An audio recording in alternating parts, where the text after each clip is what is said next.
Вчера од медиумите дознавме дека поранешниот директор на слободните економски зони и на дирекцијата за нафта, Маријан Јованов, купил уште една атрактивна градежна парцела покрај Вардар.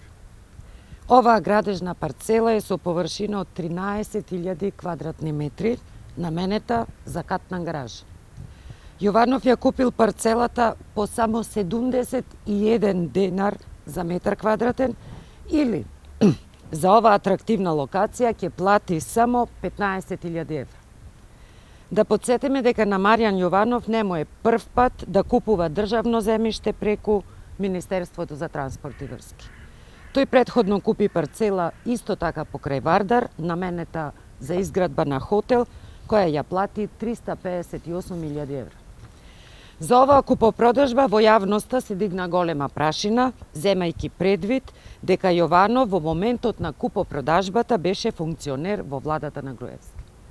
Дополнително, Маријан Јованов стана собственик на уште една парцела покрај Вардар, исто така наменета за хотел, која ја купи на повторна аукција, откако претходниот купувач не го уплатил износот од 500.000 евра.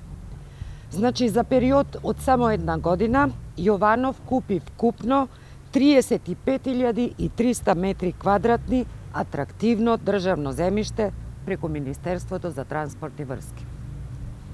Ова отвора неколку дилеми.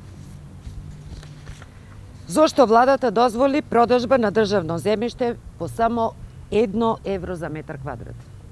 Дали аукциите кои ги организира Миле Јанакиевски станаа инструмент за богатење на партиските војници на ВМРО ДПМН?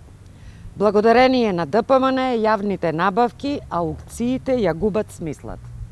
Или се јавува само еден понудувач, а ако се јават повеќе, другите најчесто се откажуваат за да остане повторно само еден.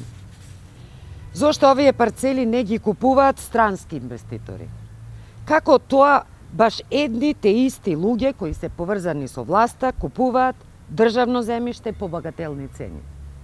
Како е можно за атрактивна локација покрај Вардар да се плати само 71 денар по метар квадрат? Дали ова е однапред смислено сценарио на власт? Маријан Јованов да се повлече од функцијата за да купува државно земјиште во име на некој друг?